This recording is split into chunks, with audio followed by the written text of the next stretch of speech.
Everyone, welcome to all of you on Udaan master classes. मैं तोशी मिश्रा आज आप सभी के साथ फिर से आ गई हूँ आपकी इंग्लिश की एक और नई क्लास लेके। सबसे पहले तो जैसा कि सभी का टेस्ट होता था, जैसे मैंने बताया था कि पहले की वीडियोस देखते रहना क्योंकि मैं छोटी छोटी सी चीज़ें आपसे पूछती रहूँगी। तो मैं फिर से आपको थोड़ा सा रिवाइज कराती हूँ कि सबसे पहले हम लोगों ने क्या पढ़ा था। जो जो वीडियो पे कंटिन्यू बने रहते हैं उन सभी को पता होगा कि मैंने सबसे पहले क्या पढ़ा था। और जो आज नए आए हैं वो एक बार जाके प्लेलिस्ट चेक कर लीजिएगा, क्योंकि अगर आपको हमारे चैनल से पढ़ाई करनी है तो आपको प्रीवियस वीडियोस के रिलेटेड मैं क्वेश्चन डेली पूछती हूँ, डेली आपसे एक बार रिवाइज करवाती हूँ। तो एक बार जाके वीडियो पहले वाली चेक कर लीजिएगा। तो सबसे पहले हमने यहाँ पे पढ़ा था, आपकी जो इंग्लिश की क्लास थी उसमें हमने सबसे पहले पूछा था सेंटेंस क्या होते हैं, सेंटेंस कैसे बनते हैं। ठीक है, वो याद आ गया। जैसे मैं बोलूँगी याद अपने आप आ जाएगा, मुझे पता है, क्योंकि माइंड को ना रिवीजन की बहुत ज़रूरत होती है। तो उसके बाद हमने पढ़ा था parts of speeches. Part of speeches में हम लोगों ने क्या पढ़ा था, नाउन। नाउन को क्या बताया था मैंने, noun is equal to name. याद आ गया, नाउन के पार्ट्स बताए थे आपको। ठीक है, उसके बाद में हमने क्या बताया था आपको, प्रोनाउन। प्रोनाउन में हमने क्या बताई थी चीज़ कि जो भी वर्ड आपके नाउन के प्लेस पे आते हैं उन्हें हम लोग बोलते हैं प्रोनाउन। प्रोनाउन का हमने एक क्या कहते हैं टाइप्स भी बताए थे आपको। टाइप्स के जो नेम्स थे वो बताए थे। उसमें से हमने आपका एक क्या कहते हैं जो टाइप था, मतलब एक जो पार्ट था यानी पर्सनल प्रोनाउन, वो हमने आपको पूरा डिटेल में उसके ऊपर एक वीडियो बनाई थी। ठीक है, फिर पर्सनल प्रोनाउन में हमने आपको केसेस पढ़ाए थे, objective case, subjective case and possessive case. ठीक है, बाकी अगर आप लोगों को डाउट है कि आपको नई चीज़ें, मतलब जैसे कुछ लोग होते हैं ना कि उन्हें थोड़े और लेवल और क्या कहते हैं लेवल की कहते ज़रूरत होती है, तो अगर आपको ये चीज़ लगती है कि आपको ज़रूरत है कि आपको प्रोनाउन के सारे पार्ट्स की वीडियोस चाहिए तो एक बार कमेंट करके ज़रूर बताइएगा, तो हम उसके अलग अलग पार्ट्स पे भी वीडियोस बना देंगे। बाकी मैंने सिर्फ प्रोनाउन का एक ही पार्ट अभी आपको डिटेल में समझाया है। ठीक, अब हमने सोचा है कि हम आपको और आगे डिटेल में पढ़ते हैं, क्योंकि अभी हमें क्या कहते हैं CBSE, मतलब क्या कहते हैं जल्दी जल्दी से हमें आपको ट्रांसलेशन भी सिखाने हैं, ट्रांसलेशन मतलब पैसेज के ट्रांसलेशन भी सिखाने हैं, हर चीज़ कवर अप करते चलना है। तो थोड़ा स्पीड में चलेंगे, स्पीड में आगे बढ़ेंगे। तो अब बात करते हैं वर्ब की। आज हम लोग किस टॉपिक पे आ जाएंगे, वर्ब। आपका जो आज का टॉपिक है वो है आपका वर्ब। तो वर्ब के बारे में कोई भी जानकारी कुछ भी पता है आप लोगों को तो प्लीज़ कमेंट सेक्शन में बताइएगा। ठीक है, बाकी मैं आपको बताती हूँ वर्ब क्या होता है। वर्ब ऐसे वर्ड्स होते हैं जो कोई भी कार्य, जैसे कि मैंने आपको बताया था ना कि पर्सनल प्रोनाउन में ऑब्जेक्टिव एंड सब्जेक्ट दोनों चीज़ें होती हैं, तो ऐसी इसी तरीके से जैसे वर्ब का एक डिफिनीशन ये हो जाएगी कि जैसे वर्ब कोई भी ऐसा वर्ड जो पढ़ने पे सेंटेंस में आप सेंटेंस पढ़ रहे हो और उस वर्ड को पढ़ने पर आपको ऐसा लगे कि हाँ यहाँ पर कोई कार्य हो रहा है। ठीक है, कोई कार्य हो रहा है, मेरी जो मैं बोल रही हूँ उसे ध्यान से सुनिएगा। कोई कार्य हो रहा है या किसी इंसान की या किसी चीज़ की एग्जिस्टेंस यानी प्रेजेंस या उसके होने का मतलब एहसास हो रहा है, उस जगह पर हमारे उन वर्ड्स को बोलते हैं वर्ब। ठीक है, नाउन, प्रोनाउन। अब बात आ रही है वर्ब की, तो वर्ब भी जैसे कि मैंने बताया था ना, नाउन के प्लेस पर जो वर्ड यूज होता है उसको बोलते हैं प्रोनाउन। अब वर्ब जो है वो एकदम ही डिफरेंट चीज़ है। ठीक है, जो वर्ब आपकी है वो एकदम डिफरेंट चीज़ है। प्रोनाउन में क्या था, प्रोनाउन या तो सब्जेक्ट होता है या तो ऑब्जेक्ट होता है, लेकिन वर्ब एकदम डिफरेंट है। वर्ब के बिना आपका कोई भी सेंटेंस कंप्लीट हो ही नहीं सकता है। अगर वर्ब आपका नहीं है किसी सेंटेंस में तो वो सेंटेंस बनेगा ही नहीं, क्योंकि वर्ब जो होता है इसका बहुत मेन रोल होता है किसी भी सेंटेंस में। किसी भी सेंटेंस को कंप्लीट करने के लिए हमें मेनली 3 चीज़ों की ज़रूरत होती है बेटा। पहली चीज़ होती है सब्जेक्ट, दूसरी चीज़ होती है आपकी वर्ब, तीसरी चीज़ होती है ऑब्जेक्ट। ये तो सभी लोग जानते होंगे, टेंस पढ़े होंगे, टेंस के रूल्स पढ़े होंगे आप लोगों ने। अगर नहीं पढ़े हैं तो थोड़ा सा बस वेट करिए, बहुत ही जल्द हम लोग टेंस पे भी पहुंचने वाले हैं, तब सारी चीज़ें एकदम क्लियर हो जाएंगी ग्रामर की। तो ग्रामर के कुछ रूल्स होते हैं, वो रूल्स किस बेसिस पे बने होते हैं आपके, पहला तो सब्जेक्ट, दूसरा वर्ब, तीसरा ऑब्जेक्ट। ठीक है, ये रूल मतलब ये बात हमेशा ध्यान रखिएगा। तो वर्ब जो होती है सबसे मेन पॉइंट होता है आपका ग्रामर का, किसी भी सेंटेंस का। कोई भी सेंटेंस आप उठा के पढ़ेंगे उसमें आपकी वर्ब जरूर होगी। विदाउट वर्ब आपका कोई भी सेंटेंस हो ही नहीं सकता। प्रोनाउन होगी, नाउन होगी, सब कुछ होगा, बट उसमें वर्ब तो होगी ही होगी, क्योंकि बिना वर्ब के कोई भी सेंटेंस कंप्लीट नहीं है, पॉसिबल है ही नहीं। तो अब यहाँ पे बात करेंगे कि वर्ब की डेफिनेशन। बचपन से पढ़े होंगे, फर्स्ट क्लास से, जैसे मैं बताती हूँ, मैं यहाँ पे जो भी चीज़ें आपको पढ़ा रही हूँ फर्स्ट क्लास से बता रही हूँ, बट अपने एक्सप्लेनेशन के थ्रू मैं उसे थोड़ा सा हाई लेवल पे ले जाती हूँ, ठीक है। तो जो भी चीज़ें मैं यहाँ पे लिखूंगी ना वो आपकी फर्स्ट या सेकेंड क्लास से ही रिलेटेड होंगी, ठीक है। The word which shows the action और स्टेट ऑफ बीइंग, ये डिफिनीशन है। या तो हो सकता है इसे थोड़ी सी और क्या कहते हैं लेवल इसका थोड़ा सा डाउन करके मैम टीचर्स जो आपके वो पढ़ाए हो आपको फर्स्ट सेकेंड क्लास में। तो यहाँ पे क्या बोलता है, पहले तो डिफिनीशन को समझने की कोशिश करेंगे। द वर्ड्स, वर्ड मतलब कोई भी, जैसे मैंने बोला, कोई भी ऐसा शब्द, कोई भी अक्षर, विच शोज द एक्शन, जैसे कि एक्शन तो पता ही होगा ना, एक्शन क्या होता है। साउथ की मूवीज में देखा है ना, साउथ की मूवीज में ज्यादातर एक्शन होते हैं। एक्शन मतलब कुछ करना, कुछ वो लोग एक्शन में भी तो करते हैं ना, एक्शन मारपीट करते हैं, जो भी एक्शन ही तो होता है ना वो। तो एक्शन क्या है यहाँ पे, एक्शन मतलब कुछ भी करना बेटा, ठीक है। एक्शन और state of being, state of being का यहाँ पे मतलब क्या है। स्टेट ऑफ बीइंग का मतलब है सिंपल सा आपका, जैसे मैंने बोला, किसी भी चीज़ का होना, किसी भी चीज़ का प्रेजेंस, किसी भी चीज़ की अनुपस्थिति नहीं, उपस्थिति, किसी भी चीज़ का होना, उसकी स्टेट, किस स्टेट में वो है, या किस पोजीशन पे वो है, या किस अवस्था में, जिसको बोलते हैं ना अवस्था में, किस कंडीशन में वो है, तो उस चीज़ को बोलते हैं। तो उस चीज़ को शो करने के लिए किसी भी चीज़ के होने, यानी एक्शन किसी भी चीज़ के होने, या यहाँ पे जो बोला है बीइंग ऑफ स्टेट, इसका मतलब होता है किसी भी पोजीशन पर होने, किसी भी अवस्था में होने, किसी भी कंडीशन में होने का बोध, यानी जो हिंदी में डिफिनीशन लिखी होती है उसमें बोलते हैं बोध कराता है। कोई भी ऐसा शब्द जो किसी भी क्रिया के होने या उसके क्या कहते हैं अवस्था का बोध कराता है, उसे हम वर्ब कहते हैं। ये होती है शुद्ध हिंदी जिसको हम बोलते हैं, ठीक है।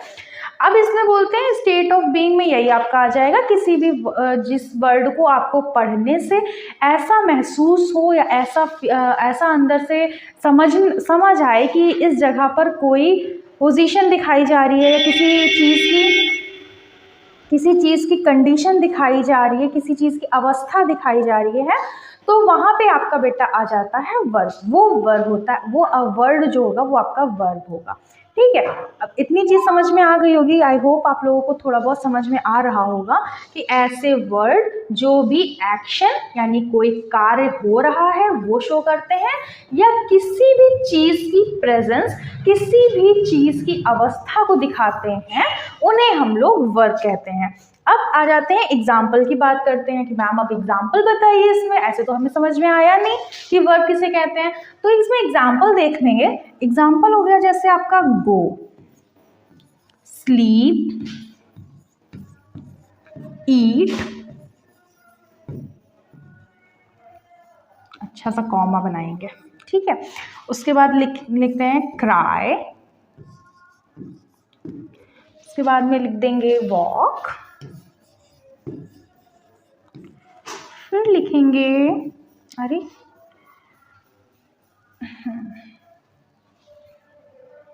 कहाँ,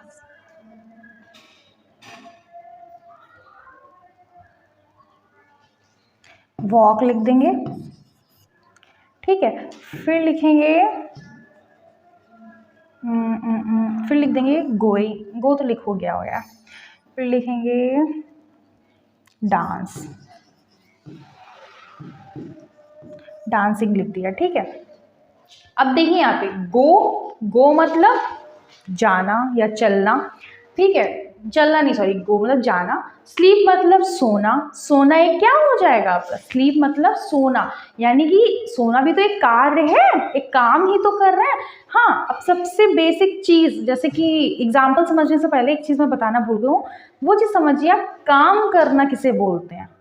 कि कोई भी काम करना किसे बोलते हैं? जब भी कोई किसी चीज़ में हमारी एनर्जी लगती है।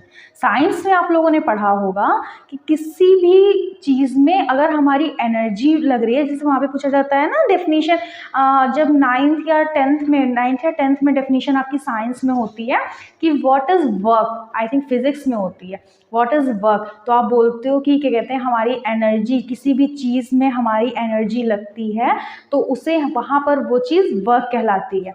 तो यहाँ पर हमारी एनर्जी, जहाँ पे भी हमारी एनर्जी लगेगी तो वो कार्य होता है, कार्य करना होता है।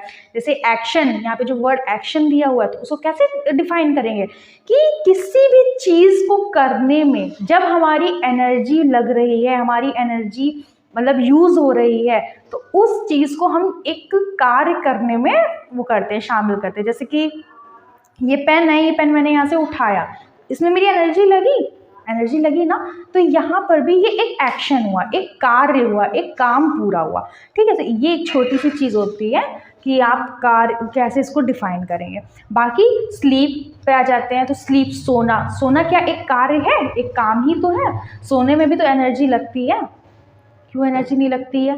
लेटोगे, फिर नींद में सोचोगे कि नींद आ जाए, तो एक एनर्जी, एक मेंटली एनर्जी या बोलेंगे फिजिकली एनर्जी भी लगती है, दोनों तरह की एनर्जी लगती है। ईट, खाने में क्या कहते हैं, वो एनर्जी लगती है, बिल्कुल लगती है भाई। खाना प्लेट में रखा है, उसको उठाओगे, खाओगे, फिर उसको चबाओगे, तो उसमें सब में एनर्जी लगती है, तो वो भी एक कार्य होता है। किसी भी कार्य को करने में हमारी एनर्जी लगती है। ठीक है, तो खाना खाने में भी हमारी एनर्जी लगती है। क्राई, रोने में एनर्जी लगती है। लड़कियां तो बहुत जल्दी रोती हैं, तो बताएं भैया, लड़कियों रोने में एनर्जी लगती है कि नहीं लगती है? भाई लगती है एनर्जी, बहुत लगती है। हम रोते हैं ना, तो हमें पता है एनर्जी, कितनी एनर्जी वेस्ट होती है रोने के बाद में। बहुत क्या कहते हैं एनर्जी वेस्ट होती है रोने में भी। तो रोना भी एक कार्य है, हम लोग रो रहे हैं, वो भी एक कार्य ही हो रहा है, कंप्लीट हो रहा है। ठीक है, ऐसे रहते हैं वॉक, चलने में तो जाहिर सी बात है एनर्जी लगती है, एनर्जी का यूज़ होता है। वॉक एक कार्य है, यहाँ से वहाँ जाना आना सब वॉक आता है, तो उसमें भी।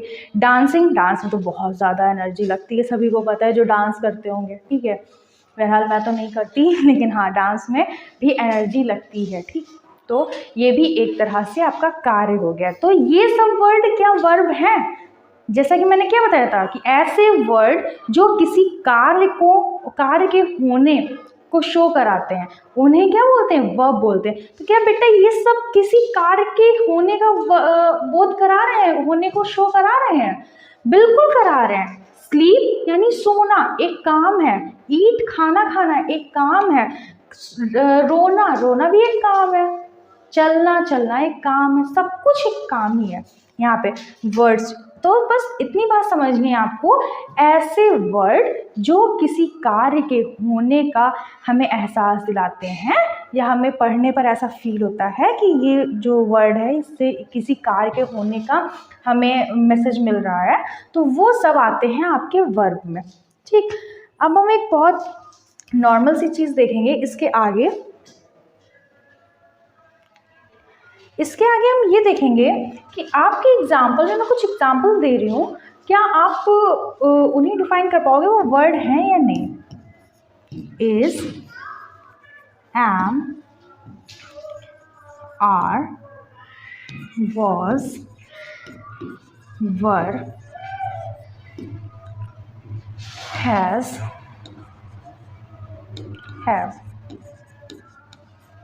क्या ये वर्ब है आपके?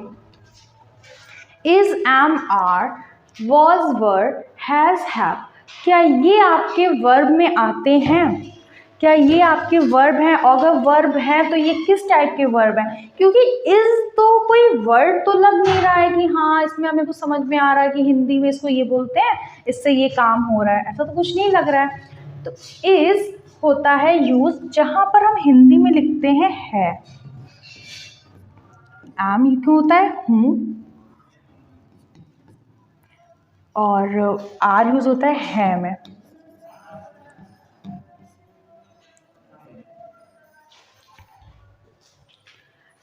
तो जैसा कि क्वेश्चन, जैसा आप एक सिंपल सा सेंटेंस यहाँ पे लिख दूँ मैं कि he is he is going,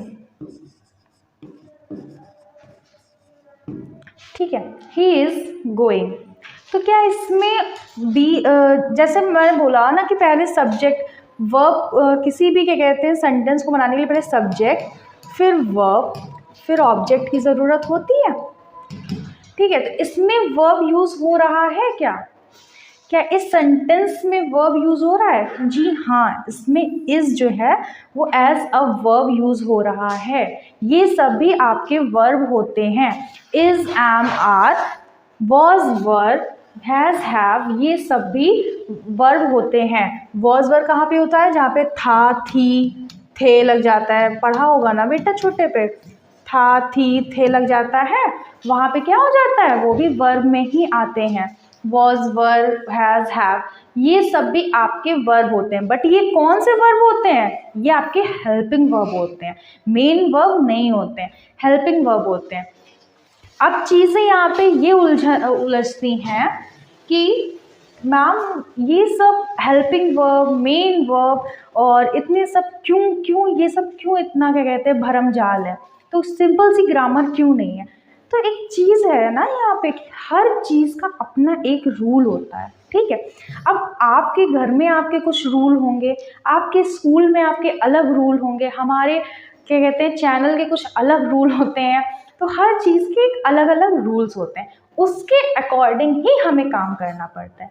grammar जो आपकी लैंग्वेज है उसमें अलग अलग रूल होते हैं, ग्रामर के अपने रूल हैं, उन्हें समझना पड़ेगा। उनका कोई लॉजिक नहीं होता है कि हाँ इसका क्या लॉजिक है, बट ग्रामर का रूल है तो हमें फॉलो करना पड़ेगा। ऐसे ही वर्ब को मतलब मेन वर्ब और हेल्पिंग वर्ब दो तरह की वर्ब्स में डिवाइड किया गया है। तो आपका जो मेन वर्ब होता है उसमें आपके आते हैं डायरेक्ट वर्ब्स, सॉरी डायरेक्ट आपके वर्ड्स आते हैं। वर्ड्स की भी फॉर्म आती है, जैसे कि आपका गो, वेंट, जैसे एक वर्ड होता है आपका गो, उसके भी अलग अलग फॉर्म्स आते हैं। आप लोगों को मार मार के मैम फिफ्थ फोर्थ क्लास में से रटवाती होंगी, first form, second form, third form, ING form, verb की फॉर्म्स याद करवाते थे, वही फॉर्म्स होती हैं, ठीक है। आपकी मेन वर्ब की एक आपकी होती है हेल्पिंग वर्ब, जिन्हें हम बोलते हैं is, am, are, was, were, he, sorry has, have, ये सब आपकी होती है हेल्पिंग वर्ब। अब बात करते हैं सेंटेंस कैसे बनते हैं। तो आपके जो सेंटेंस होते हैं वो आपके मेन वर्ब से भी बन सकते हैं, हेल्पिंग वर्ब से भी बन सकते हैं, और आपके क्या कहते हैं उसको दोनों के मिक्सअप से भी बनते हैं। मतलब एक सेंटेंस ऐसा ज़रूरी नहीं है कि इसमें आपको, हाँ ग्रामर ने एक छूट दे रखी है, इसमें ग्रामर ने आपको एक छूट दे दी है कि आप अपने अकॉर्डिंग वर्ब को यूज़ कर सकते हो, चाहे तो आप मेन वर्ब यूज़ कर दो, चाहे तो आप क्या कहते हैं उसको हेल्पिंग वर्ब यूज़ कर दो, चाहे आप दोनों को यूज़ कर दो। लेकिन उसमें भी उन्होंने एक अपना रूल लगा दिया है, मतलब आपको छूट तो कहीं से ही नहीं मिली, वो छूट देते भी हैं लेकिन फिर उसको छीन भी लेते हैं ग्रामर। तो ग्रामर ने कैसे आपकी वो चीज़ छीनी? जैसे उन्होंने बोला कि आप वर्ब में हेल्पिंग वर्ब और मेन वर्ब दोनों के यूज से भी सेंटेंस बना सकते हो, और आप एक एक यूज करके भी सेंटेंस बना सकते हो। तो इसमें अब ये चीज़ समझेंगे कि किस कंडीशन में क्या, कब, कैसे, कौन सी मेन वर्ब लगेगी, कौन सी हेल्पिंग वर्ब लगेगी। तो यहाँ पे हम कुछ सेंटेंस लिखेंगे, जैसे कि हमने लिखा he is going to school.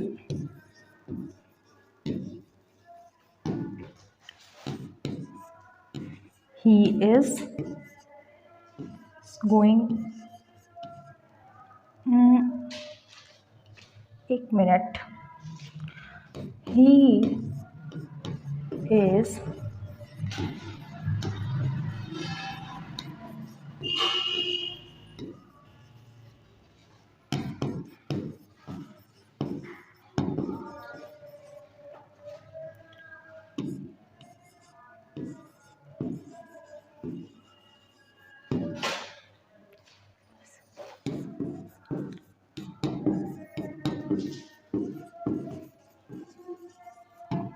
ठीक है। 3 सेंटेंस आपके सामने हमने दे दिए हैं। 3 सेंटेंस में से एक चीज़ बताइए, इसमें सिर्फ आपका मेन जो आपका हेल्पिंग वर्ब है इज, एम, आर, ही और वॉज, वर, हैज, हैव, उसमें से सिर्फ हमने इज का यूज कर दिया, यानी यहाँ पे सिर्फ मेन वर्ब हमने यूज कर दी। इसमें हमने गोइंग यानी पूरा का पूरा एक वर्ड गो लगाया है, और गो वर्ब की जो आईएनजी फॉर्म होती है, फॉर्म्स भी हम आपको आगे पढ़ाएंगे, थोड़ा सा सब्र रखिएगा, हम आपको आगे इसमें वर्ब्स की जो है ना फॉर्म्स भी लिखवाएंगे, मतलब कुछ वर्ड्स जो होते हैं आपके उनकी फॉर्म्स भी लिखवाएंगे, फॉर्म्स में चेंज करना भी हम आपको बताएंगे। तो जैसे कि इसमें लिखा हुआ है गो, गो के आगे आईएनजी फॉर्म लग गई है वर्ब की, तो इसमें हमने क्या यूज कर लिया, डायरेक्ट इसमें हमने हेल्पिंग वर्ब यूज किया है। यहाँ पे मैंने थोड़ा सा गलत लिख दिया था, यहाँ पे एच लिख लीजिएगा, ये हेल्पिंग वर्ब है, ये आपकी मेन वर्ब है। और इसमें देखिए इज और गोइंग दोनों लग गया, यानी कि हेल्पिंग वर्ब और मेन वर्ब दोनों ही यूज हो गई हैं। तो ये कौन सा है, ये दोनों के मिक्सअप का, यानी इसमें मेन वर्ब और हेल्पिंग वर्ब दोनों यूज हो गई हैं। तो इससे आपका ये डाउट क्लियर हुआ जो मैंने बोला था कि आपका सेंटेंस एक मेन वर्ब से भी बन सकता है, हेल्पिंग वर्ब से भी बन सकता है, और दोनों के यूज से भी बन सकता है। अब बात आ रही है कि मैम कब हम हेल्पिंग वर्ब लगाएंगे, कब हम क्या कहते हैं मेन वर्ब लगाएंगे, कब हम दोनों को यूज करेंगे।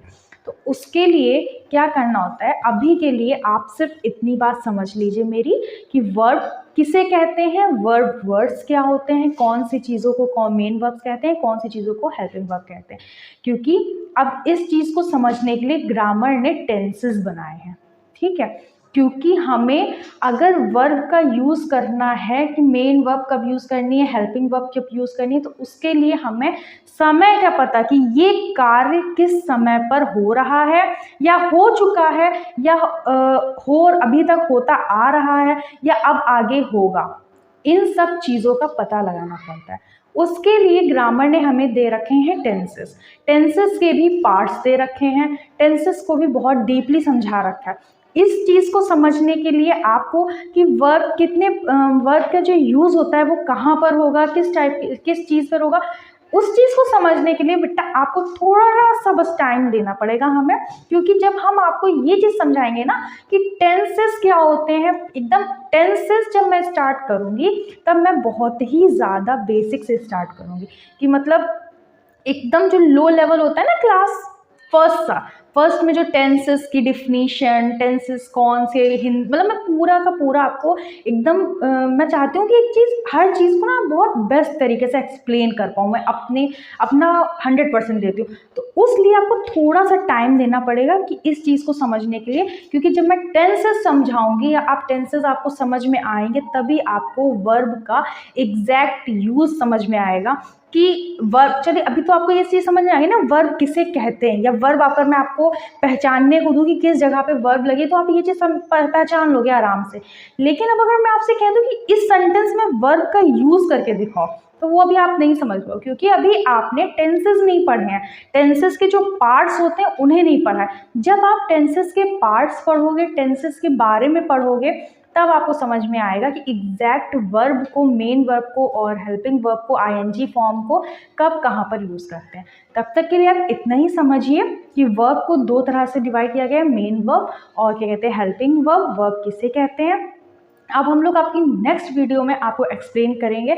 अगर हो सकेगा, मुझे लगेगा कि अब इसमें पार्ट्स ऑफ स्पीच में ज़्यादा कुछ समझाने वाला नहीं है, तो मैं डायरेक्ट टेंसेस से स्टार्ट कर दूंगी। अदरवाइज अगर मुझे लगता है कि कोई ऐसा चीज़ है अभी भी इस पार्ट्स ऑफ स्पीच में जिससे मुझे समझाना चाहिए, आप लोगों तक वीडियोज़ को पहुँचाना चाहिए, तो मैं डेफिनेटली उस चीज़ को पूरा करूँगी। बट तब तक के लिए आप इतना जितना क्या कहते हैं हमने अभी तक पढ़ाया उसे समझते रहिए, बाकी वेट करिए टेंसेस का। तब तक ये चीज़ जो ये डाउट आपके दिमाग में मैंने एक डाउट डाल दिया ना, उसको भी पूरी तरीके से क्लियर करूँगी। जैसे एग्जाम्पल वाला क्लियर किया था वैसे ये भी क्लियर होगा। बाकी अब आप लोगों से मिलेंगे आपकी नेक्स्ट इंग्लिश की क्लास में। तब तक के लिए आप इस चीज़ को रिवाइज करते रहिए, प्लेलिस्ट जाकर चेक करिएगा जो लोग नए हों, और अपने नोट्स भी क्रिएट करते रहिएगा। बाकी आप तब तक आप सभी को राधे राधे।